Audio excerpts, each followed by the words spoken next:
A lot of people don't realise that program restart is an option on a Fanuc control. A lot of people have got it and they don't even realise it's there.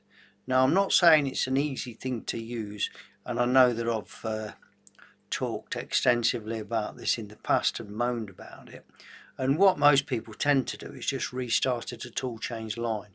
Anyway, on this machine it did have the option, so I decided to just show the customer how it works, and I do recommend that if you've got it, you learn to use it because it does have its uses. The downside with this restart is that there's loads of stuff that it don't do. So for example, you need to make sure you've got the correct tool in the spindle. You've got to make sure that the tools, the M codes have been issued. So if it's meant, the spindle's meant to be running or the coolant's meant to be on, you've got to make sure that's correct. And the same with your speed. So it's MST, the MST code. So the M codes, the T codes and the S codes. Speed, tool and any M code you need to issue. Now what we do is we do the restart, and then when we get to a certain point we switch over to MDI, issue all these codes, and then switch back and we run it. But the machine does reposition itself, so it is a proper restart, so it knows exactly what it's doing from that point on. The only thing it doesn't know or understand are those MST codes, and it does come up on this screen, shows you on this screen all the information that the machine knows or what it doesn't know, and it shows you the last M codes and S codes and everything that were issued. So all you've got to do is read that and redo them.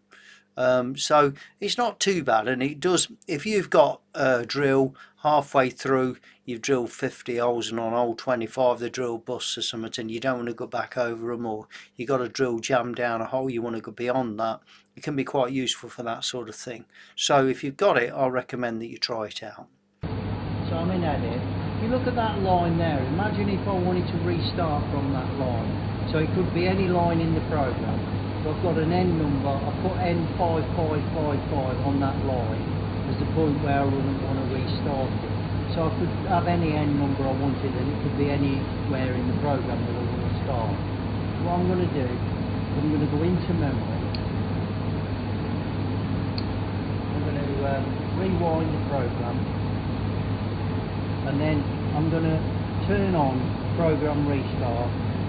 And I'm going to restart from that 555, so you can put N555, and then what you're looking for is this Q type search.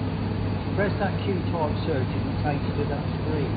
What that's going to do now is this distance to go is how far I've got to go to get to the position where I want to restart. So I'll wind this potentiometer right now, take it out of program restart, and press this.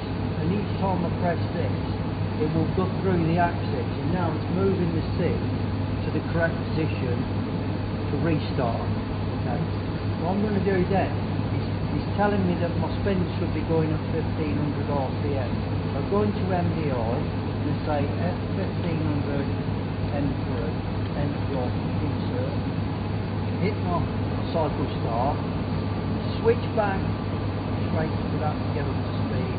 Switch back to memory and press my cycle start, and you'll see that my program now will run just as if it's moving the seat. It's just going to carry on just as normal machine apart.